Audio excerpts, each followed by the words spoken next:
शुरू होता है जब कावेरी पोदार परिवार के सभी सदस्यों से पूजा के लिए इकट्ठा होने के लिए कहती है। इसी बीच मनोज को अचानक पेट में दर्द होने लगता है। वह बताता है कि उसने उनकी पसंदीदा मिठाई की दुकान से मिठाइयाँ खाई थीं। अभीरा उसकी बात समझ जाती है और कहती है कि मिठाई खाने के बाद मनोज को फूड पॉइजनिंग हुई है।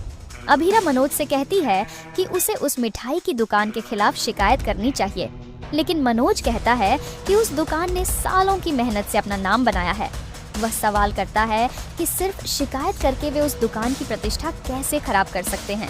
अभीरा उसे समझाती है कि आज़ादी का मतलब सिर्फ अपने अधिकारों की बात करना नहीं है, बल्कि गलत चीज़ों के खिलाफ आवाज़ उठाना भी है। वह कहती है कि आखिर वे अपनी इस पुरानी सोच से कब आज़ाद होंगे। अभीरा कहती है कि दूसरे नागरिकों की सुरक्षा करना भी उनकी जिम्मेदारी है, इसलिए वह मनोज से शिकायत दर्ज कराने के लिए कहती है। अभीरा समझाती है कि मनोज की एक शिकायत से कई लोगों की जान बच सकती है, क्योंकि शिकायत मिलने के बाद खाद्य विभाग उस मिठाई की दुकान के उत्पादों की गुणवत्ता की जांच कर सकता है। यह सुनकर मायरा भी मनोज से शिकायत लिखने के लिए कहती है। इसके बाद पोदार परिवार पूजा करने के लिए एक जगह इकट्ठा हो जाता है, लेकिन पूजा के बीच अभीरा के मन में मायरा और कबीर का ख्याल आने लगता है। उधर अरमान भी बेचैन महसूस कर रहा होता है। वह सोचता है कि जब सब कुछ ठीक चल रहा है तो फिर उसके मन में इतनी बेचैनी क्यों है। वह सोचता है कि मायरा और उसके बीच भी सुलह हो गई है। फिर आखिर ऐसा क्या होने वाला है जिसकी वजह से उसका मन बार बार किसी अनहोनी का संकेत दे रहा है। इसी बीच समर और रघु पोदार परिवार के घर की तरफ आते हैं। अरमान को अचानक महसूस होता है कि उसके परिवार पर कोई बड़ा तूफान आने वाला है और उसे अपने परिवार को हर हाल में बचाना होगा। वह जल्दी से दरवाजा बंद करने की कोशिश करता है, लेकिन तभी सामने रघु और समर को देखकर वह चौंक जाता है। रघु और समर जबरदस्ती पोदार हाउस में घुस जाते हैं। अभीरा तुरंत अरमान के साथ खड़ी हो जाती है। वहीं पूरा पोदार परिवार अरमान को लेकर चिंतित हो जाता है। रघु और समर घर के अंदर खड़े होकर कबीर को आवाज लगाने लगते हैं। रघु कबीर से बाहर आने के लिए कहता है और उसे भरोसा दिलाता है कि वह उसे बचा लेगा। समर भी कबीर से कोई संकेत देने के लिए कहता है और उसे भरोसा दिलाता है कि वह भी उसे बचा लेगा। अरमान हैरान होकर पूछता है कि आखिर यह कबीर कौन है। रघु अरमान से कहता है कि वह नाटक करना बंद करे और उसका बेटा उसे वापस करे।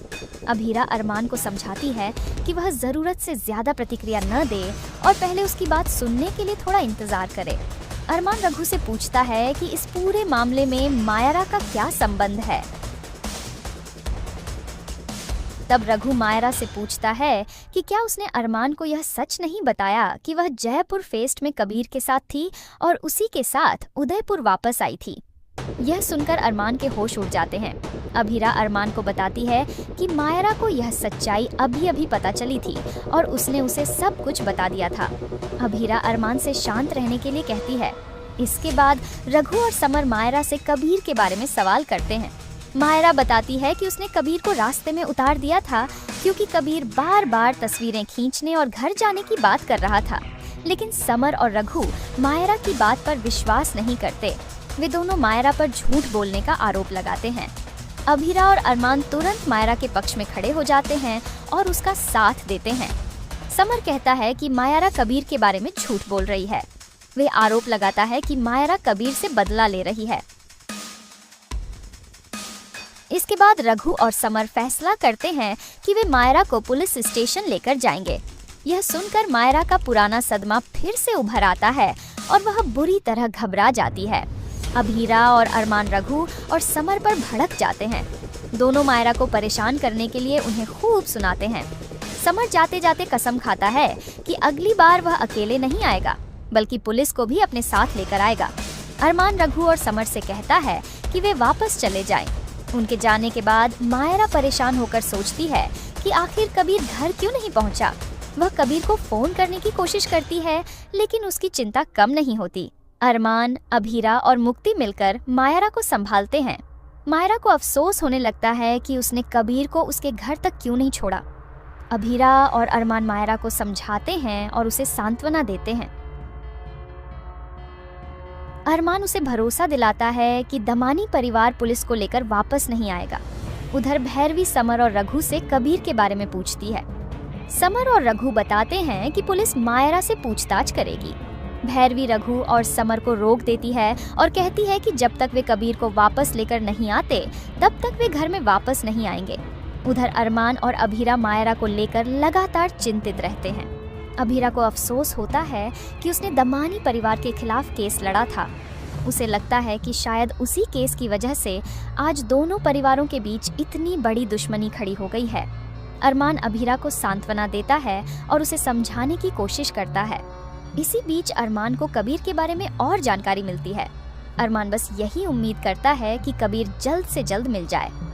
दूसरी तरफ संजय को जब पता चलता है कि मायरा की वजह से कबीर गायब है तो वह भी मायरा को जिम्मेदार ठहराने लगता है। कावेरी संजय को रोकती है और कहती है कि उसे सीधे मायरा को दोष नहीं देना चाहिए, लेकिन संजय सवाल करता है कि आखिर मायरा ने कबीर के साथ कैब साझा ही क्यों की थी। इसके बाद वह इस पूरे मामले के लिए अभीरा को भी जिम्मेदार ठहराता है। संजय कहता है कि अभीरा ने अपनी बेटियों को जरूरत से ज्यादा आजादी दे रखी है। वह यह भी कहता है कि मायरा को लेकर अरमान की चिंता सही है। यह सुनकर मुक्ति चुप नहीं रहती। वह अभीरा के पक्ष में खड़ी हो जाती है और संजय से भिड़ जाती है।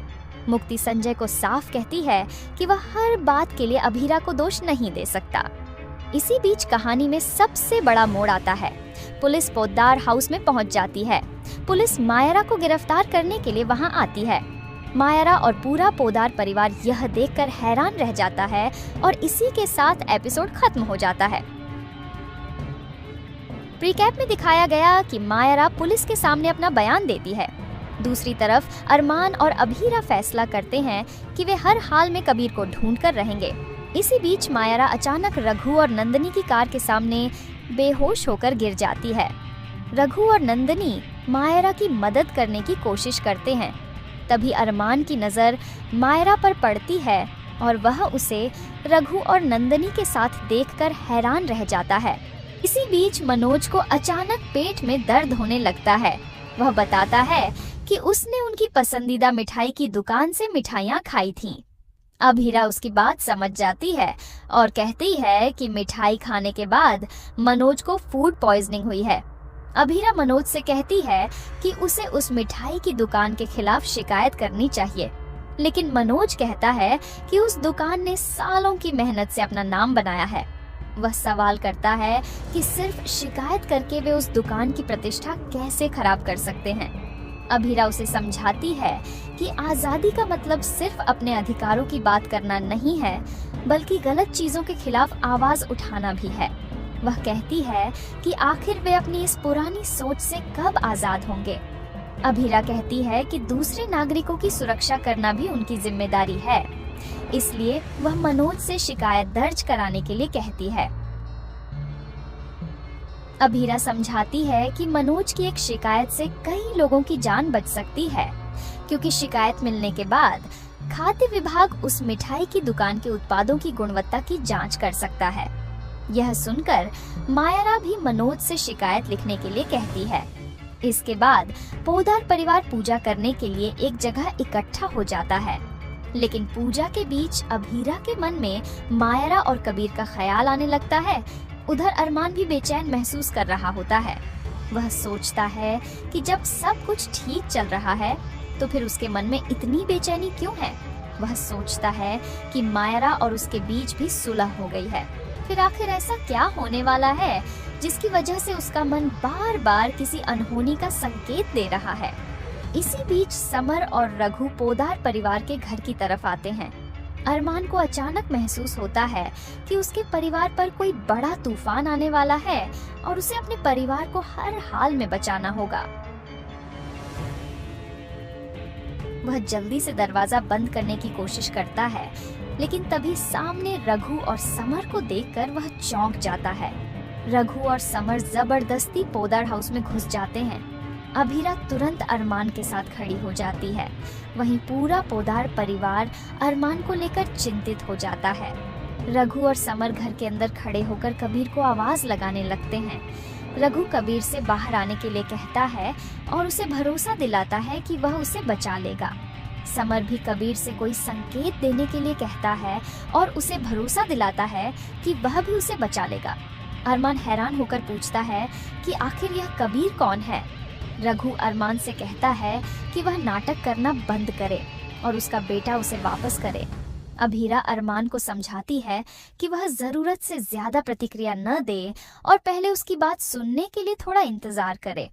अरमान रघु से पूछता है कि इस पूरे मामले में मायरा का क्या संबंध है।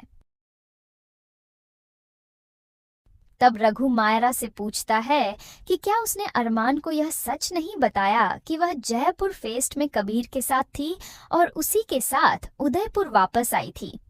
यह सुनकर अरमान के होश उड़ जाते हैं।